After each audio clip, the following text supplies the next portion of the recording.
আগে শুনতাম বাহিরে অনিরাপদ হলেও, বাহিরে নিরাপত্তা না থাকলেও ঘরে আসলে নিরাপদ। আর এখন শোনা যায় মায়ের হাতে সন্তান খুন, সন্তানের হাতে মা বাবা খুন।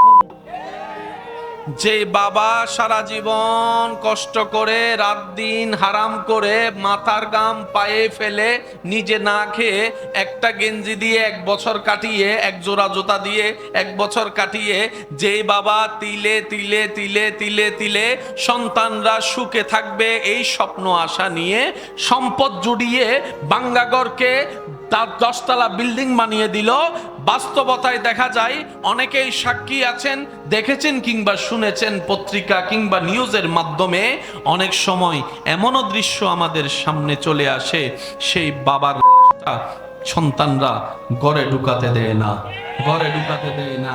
এমনও পর্যন্ত দৃশ্য দেখা যায় বাবার জানাজার সেই টাইমটা নিয়ে হিসাব না করে কবরের জায়গাটা কোথায় দিবে সেই সিদ্ধান্তটা না নিয়ে এক ভাই আরেক ভাইয়ের সাথে, এক ভাই এক বোনের সাথে ঝগড়ায় লিপ্ত হতেই আছে, লিপ্ত হয়ে সময় নষ্ট করতেই আছে।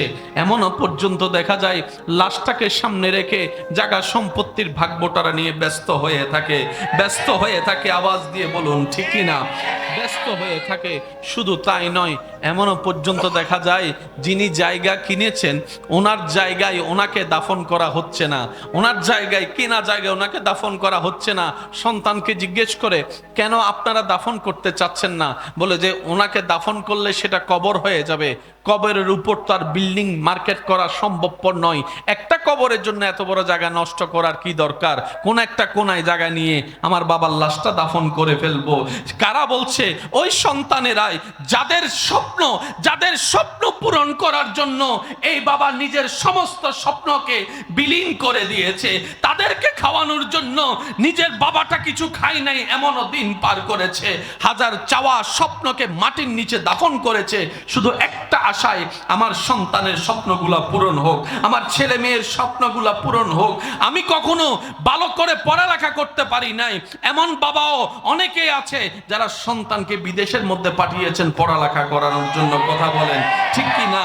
বাস্তবতা দেখা যায় এই মায়ার কোনো দাম নাই, এই ভালোবাসার কোনো দাম নাই, এই মমতার কোনো দাম নাই। রব্বুল আলামিন বলে, বান্দারে কাদের জন্য কি করলি, কাদের জন্য কি করলি, কার জন্য কি করলি?